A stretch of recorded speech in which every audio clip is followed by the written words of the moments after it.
Now, the Three Martini Lunch with Greg Corombos and Jim Geraghty.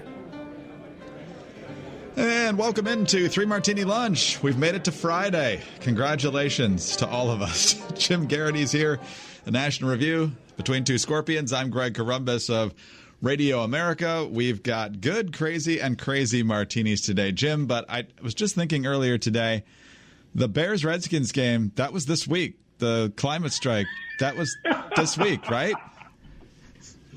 Yeah, but a lot's happened since then, Greg. That's amazing. We've all aged 50 years, it feels. Like 4 days. All right. So let's get to our good martini here. At least it's good martinis for conservatives in the sense that if you think the Democrats are rushing to impeachment, which they are, you're getting some help from an unlikely source. In fact, unlikely source says the Democrats have said that they're probably not going to have a lot more hearings. They might have impeachment articles as soon as a month from now. So, Jim, the last time the Democrats did a lot of stuff behind closed doors and rushed it was Obamacare, so I'm sure it'll go just fine. Let's talk about some people who think that the Democrats are a little bit ahead over their skis here. Let's start with David Brooks over at the New York Times. The notoriously pro-Trump New York Times. Yes. Says Democrats proceed with the impeachment process that will happen amid candidate debates, primaries and caucuses. Elections give millions and millions of Americans a voice in selecting the president. This process gives 100 mostly millionaire senators a voice in selecting the president.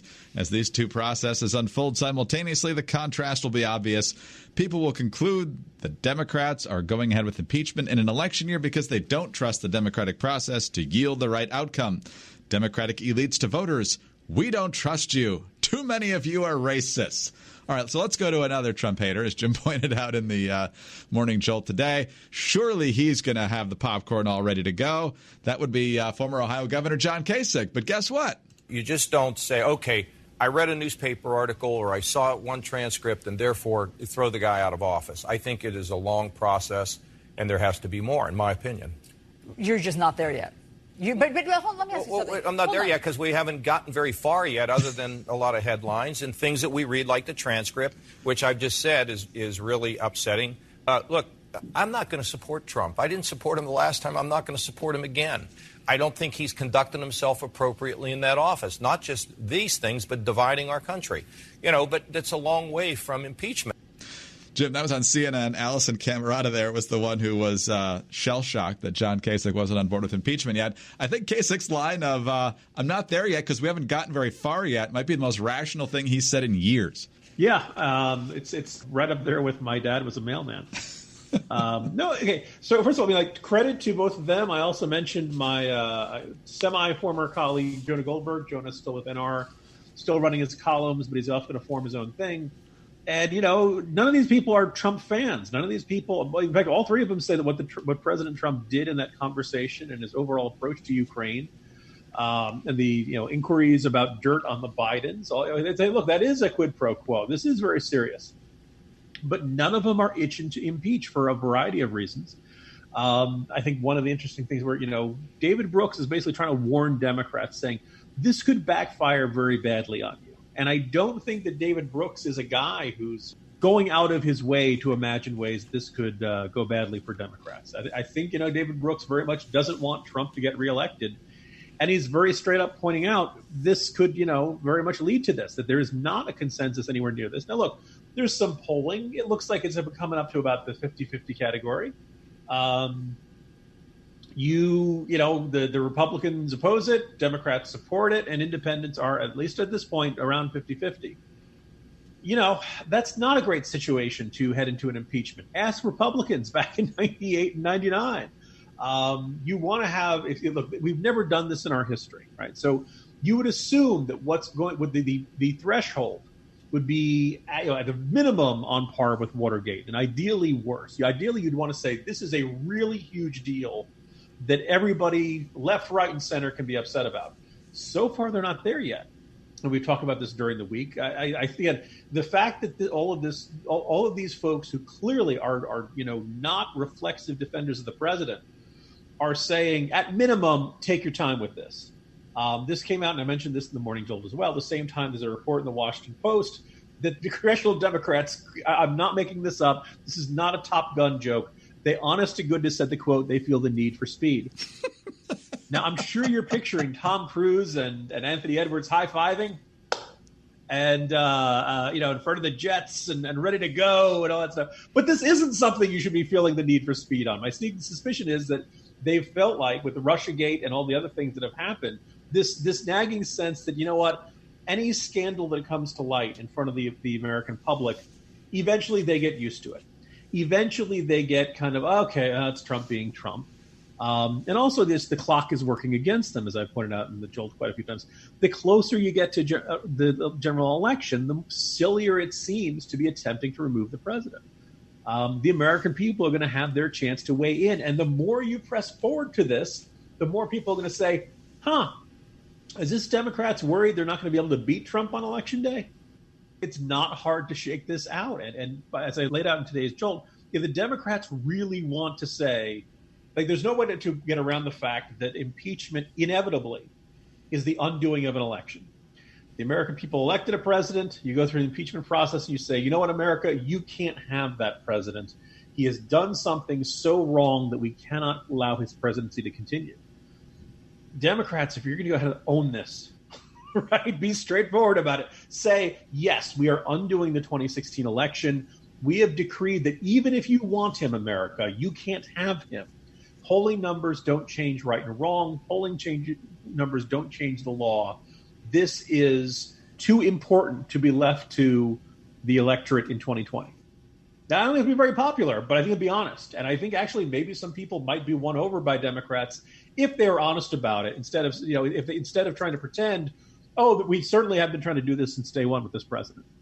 And we certainly haven't been saying, it's not like our members have been saying, impeach the bleepity bleep since the moment they got the House majority in January. So we've had two impeached but not convicted presidents in our history, Andrew Johnson and Bill Clinton. Bill Clinton had already been reelected at the time of his impeachment. Andrew Johnson actually got impeached in 1868, which was an election year. Democrats actually decided not to give him the nomination for their party in 1868. Still didn't matter. They lost the election. What's the impact here? Let's say he is impeached but not convicted, and then the Republicans are pretty much stuck in a situation where they have to renominate the guy, right? Oh, absolutely. I think the president's going to I think Republicans will renominate the guy. The fact that there wasn't any significant push to get rid of Trump after the 2018 midterms, that was the one thing where you might have said Republicans like, oh, God, this guy's a disaster. There's no way this guy's getting reelected. His political instincts are terrible. We've got to ditch this guy and either run Pence or find somebody else or something like that. You look at the numbers for, Mark Sanford and Walsh and all the rest. It's pretty clear that scenario is not going to happen. I wrote yesterday, this hardens the battle lines. This turns into the Battle of the Somme. I don't think anybody comes out of this process looking better. I think that if you're, as we discussed yesterday, if you plenty to gripe about in what Trump's doing. Like I said, I think it's a pretty straight up unpresidential.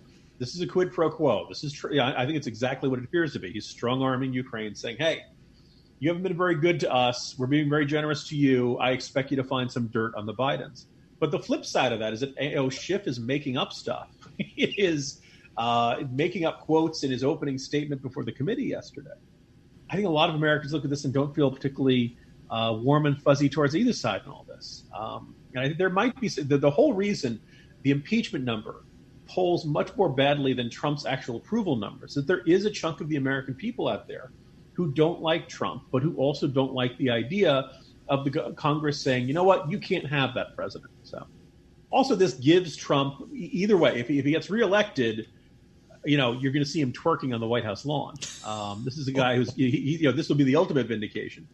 When the Senate refuses to remove him from office, he'll count that as a victory. If by some miracle you don't have 218 House Democrats who want to vote for this, that too is a huge, all of these could turn into very big deals. Trump turned the Mueller report into a big victory and total exoneration. Anything short of removal from office, he's going to insist on. But let's assume they impeach Trump. Trump loses the re-election in 2020. Trump has his built-in excuse for the rest of his life, right? This idea of, I could have won re-election, but the Democrats played their dirty trick and did impeachment. Because impeachment muddied the waters and all that stuff, Americans just wanted to move on to the other one. I think it's possible the backlash. Look, I know Trump's polling very badly right now, Greg. My sneaking suspicion is that there's a chunk of voters out there who are supporting Trump but don't want to tell anybody. Right. The sheer amount of demonization, the way people get targeted for their donations, harassment, trying to knock red hats off each other. There is a chunk of people out there who support this president but don't want to say so in public, may not even want to say so in front of their family members, et cetera, et cetera. The only way they're going to express that support is in the ballot box. Now, does this mean I think Trump's going to win? I have no idea. I have no idea whether this is 1% of the population. I have no idea if this is 5% of the electorate. It's probably not huge, but it could be decisive. So we'll see how things shake out here. But man, if I'm the Democrats, there was a reason Nancy Pelosi was trying to get them to not do this for the better part of the year. I'm not so sure. We'll see if the polling numbers change, but I don't see this turning into this giant, instant, broad bipartisan consensus in favor of Trump's impeachment. Yeah, I think those days are behind us. But, Jim, you mentioned Mike Pence there in passing. How do you think Pence felt the other day at the UN when Trump said, "Oh, you got a problem with my Ukraine call? You know who else had a lot of Ukraine calls that were also perfect was Mike Pence." I'm sure he just loved that. You think he has reference. Bolton on speed dial? Hey, John, it's Mike. Just let it all out. Just anything you ever had that didn't seem to agree with the president? Everything? Yeah, even that one, that time in the meeting. That's right. Just let it all out. I mean, I've always had the attitude that every time Trump did something controversial or silly or scandalous or something like that, you notice Mike Pence never seems all that upset by it. He never seems ruffled. He seems like a guy who has his pulse rate peaks at 55, even at peak, exercise. And my sneaking suspicion is that every day Mike Pence looks at himself in the mirror and just kind of hums "Hail to the Chief." It's a win-win, either as vice president or as president. There's no way this goes bad for him.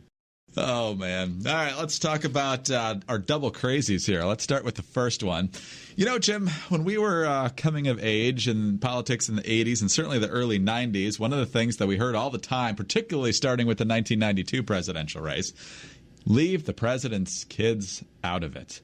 That was when Chelsea Clinton was obviously the daughter of the Democratic nominee, Bill Clinton. She was like 12 or 13 years old, kind of an awkward age. A few people made fun of her. And pretty much the universal backlash was, leave her alone. She's a kid. Pay attention to the parents and what they're doing. Then we got George W. Bush. His daughters were right on the cusp of adulthood there when he got elected. I think they were college freshmen when he took office. And so they got caught a couple times underage drinking. And then the debate flared up again. Are they fair game? Are they not fair game? Well, now it's flared up again, but this time it's absolutely absurd. So apparently Senator Tom Cotton of Arkansas was a guest on Hugh Hewitt's radio show, and Hugh Hewitt decided to tweet about what they had talked about. He said, from Senator Tom Cotton this AM, there's a young woman in her 20s in Arkansas who has filed a paternity suit in Arkansas State Court against Hunter Biden, and he's dodging the process and has done so for months. He's literally hiding out from process servers so he doesn't have to submit to a DNA test. Well, enter Michael Barbaro. No relation, I assume, to the Kentucky Derby winning horse from a few years back. I think so, Greg. I think you're on safe ground on that. Let's do the DNA test just to make sure. As long as you're talking about DNA, we might as well. So he's the host of the Daily Podcast. Please don't judge all podcast hosts the same. So he responds to Hugh Hewitt's tweet by saying, as this fellow, meaning Hewitt, circulates personal attacks on a candidate's child, remember he's paid by NBC and MSNBC. Candidate's child. Jim, Hunter Biden is, 49 years old. Yeah, I mean, literally, yes, he is the child of Joe Biden. Usually, when you hear the term child, you think of someone under 18 and maybe well under 18. If this podcast is reaching you a little bit later than usual today, dear listeners, it is in part because I was very slow to respond to Greg's message, hey, time to start the podcast. In part because I am doing a very long and detailed piece collecting everything we've ever heard about Hunter Biden and his various clients from his lobbying days, from the China deal, from the Ukraine deal, from the hedge fund he tried to form, everything. It's bad, my fellow Americans. There are all kinds of cases in which, as I said, at minimum, there's the appearance of a conflict of interest. And it's really kind of mind-boggling how little attention this has gotten over the years. I'll give you just one simple example of this. 2008, Obama picks Biden to be his running mate, And they, openly are saying to the New York Times, they acknowledge the connection between the Bidens and MBNA, the enormous financial services company then based in their home state of Delaware, was one of the most sensitive issues they examined while vetting the senator for a spot on the ticket. It's not just that, that stuff, but also Biden will always say, look, my son never lobbied me on anything. No, but Hunter Biden lobbied Barack Obama on earmarks. Barack Obama sought more than $3.4 million in congressional earmarks for clients of Hunter Biden over the years, and Obama succeeded in getting $192,000 for one of the clients, St. Xavier University in suburban Chicago. Oh, by the way, Greg, sure, Hunter Biden didn't lobby his father, but other lobbyists at his firm lobbied his father, and Joe Biden gave earmarks. So when they say, oh, my son never lobbied me, yes, that part is true. However, when the guy at the next cubicle calls up and says, hey, can you do this earmark? And Biden says, sure. A lot of people are going to say, what's the difference? When Hunter Biden calls up Obama's office and says, hey, I got this earmark, it'd be really good. And Obama does it instead of Biden. Does it get any better? Does it become more moral or more ethical? And this sort of thing was going on throughout the Biden's careers. It's bad. Now, in the previous podcast, Greg and I have talked about being a politician's son is not easy. Hunter Biden clearly has struggled with addiction, all kinds of other issues. And for everything else aside from this, I hope the guy gets his life together. It sounds like he's on the straight and narrow now. And I wish him well in all of this stuff. Having said that, he's made a really good living for most of his adult life from being Joe Biden's son. And it's really kind of amazing how much the entire political world has chosen to avert its eyes from this situation. So, no, sir, he's not a child. And he's completely fair game in discussion of the 2020 presidential campaign. But Chelsea Clinton's still off limits, right? Because she's, almost 40. This is like one of those things that's almost been erased from people's memories, never mind from the archives. There was an entire sketch of Wayne's World on Saturday Night Live where they kind of there was several sketches in which they made fun of Chelsea Clinton. And looking back, it really is kind of tasteless and it really is kind of mean. Chelsea Clinton did not choose her parents, and she was this awkward 13-year-old. And I say that all of us were awkward at age 13 or 14 or whatever it was. Yes. Mike Myers apologized, Saturday Night Live apologized, and to the best of my knowledge, they've never run those sketches again. In fact, I think on Wayne's World, they're doing a top 10 list. And they're talking about the top 10 babes, and I think the joke was that Chelsea Clinton was on ranking 6 or something. And they said she's a babe in training or something like that. And it just came across, I think if you watch, when they replay the sketches now, it jumps from 7 to 5 with no indication that there was a number 6 in that or something. It probably is a right call. Whatever you think of Chelsea Clinton as a grown-up, as a kid, she hadn't done anything to piss you off. So, leave her be. And yeah, I think that should be the rule. The Obama daughters, they're outside the political. When the Obama daughters go out and start giving speeches and start making political stances, and they're over age 18, fine. Then they're fair game. Kids don't choose their parents, so concentrate your firepower on the parents. And I don't mean assassinations. Rhetorical firepower. Well, if you're stressed about that, you've got nothing on Prince Harry. Prince Harry, according to the Daily Beast, is so crushed by the state of the planet that he sometimes struggles to get out of bed in the morning. He made these comments to a reporter from the Daily Telegraph, and the actual quote makes it seem like he's got issues with all sorts of problems around the world, not just the global warming or climate change crisis or whatever we refer to it now. But as we go further down, it points out that Harry's comments drew immediate comparison to the doom-mongering of his father, Prince Charles, who said in July that there were just 18 months left to save the world. So just 16 now. Ahead of last week's global climate strike, during which children were encouraged to skip school to protest the response to climate change, researchers warn that children are increasingly suffering anxiety and grief about climate change and urge parents to discuss the issue with their kids in an age-appropriate way. Even further than this, Jim, a spokesperson for the Climate Psychology Alliance, yes, this actually exists apparently, a group of psychologists and researchers said, quote, there is no doubt that they are being emotionally impacted, that real fear from children needs to be taken seriously by adults. And that, of course, harkens back to something like this that we heard. Yes, it was actually this week. You have stolen my dreams and my childhood with your empty words. So, Jim, I don't think the parents need to take the kids' anxiety seriously. They need to stop giving them the anxiety in the first place. That is a parenting tip from Greg Corombos that I would heartily endorse 100%. In fact, I think Greg Corombos has lots of parenting tips that are good for you. I got 3 separate thoughts on this, Greg. But the first one is: so can empty words steal things?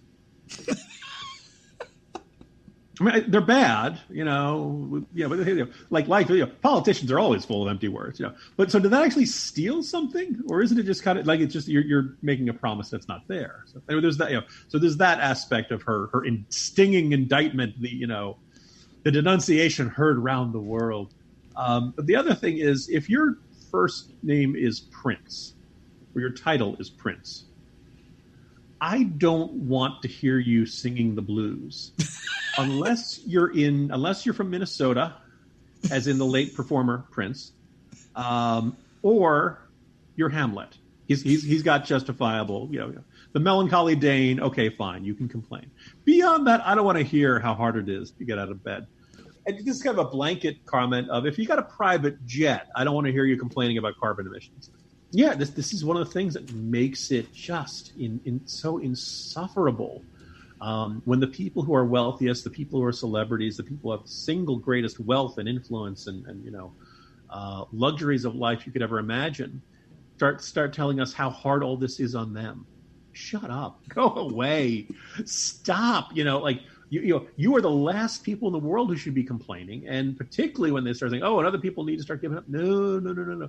You guys give up the private jet. When I wrote about this earlier, because there are at least a couple of environmental writers and activists who are like, hey, when everybody flies their private jet to the climate change summit, it looks bad, right? People don't believe you that this is a serious problem if you're doing something that emits way more carbon for one flight than the amount of carbon a family puts out in an entire year. So there are a few lefties who are up in arms about this. But somebody put it to me, Jim, if they gave up their private jets, would you be willing to sacrifice too? And I thought about it. It's a tough challenge. I mean, I don't think we'll ever see it. But yeah, the day that happens, Greg, you know what I'm willing to say, Greg? I will give up private jets too. I've got this image in my head now of boarding a plane with Prince Charles having boarded first, but he's in the middle seat, so you just got to say, hey, I got the window. Your Highness, I believe the armrest is supposed to go down. But here's the reason Prince Charles is not king right now. His mom's, what is she, 93 now? So he doesn't know how to properly cast a crisis. See, these climate change people, they know. Put it out a decade. Put it 12 years that the planet's going to implode. Prince Charles throws out 18 months. You're not going to get anything done in 18 months. Then you got to move the goalposts again. If you only do it once a decade, people forget how often you move them. See, political instincts just aren't there with him. Yeah, the only thing I think of, Greg, is that he said something, you have to understand climate change will be irreversible and having dire effects on humanity in 15 years, probably the final years of my mother's time on the throne. She's apparently going to live forever. God bless her. God save the Queen. But, she never meddles in this kind of stuff, right? That's one of the reasons everybody loves her. Besides the fact that she's tough as hell and did that video with her Yorkies and telling James Bond to go out to do stuff and all that kind of stuff. We feel kind of bad about everything that happened with Drebin at the baseball game back in the late 80s. The Queen never gives us any grief about anything. So no, not even Boris Johnson. He's like, I want to suspend Parliament. Okay, whatever. Very well. Excellent. Jim, well, we'll still wait for the day we got to elbow Prince Charles when he's snoring on a long flight across the country. I don't think it's going to happen anytime soon, but we can dream. See you Monday. See you Monday, Greg. Jim Geraghty, National Review, Between Two Scorpions. I'm Greg Corombos of Radio America.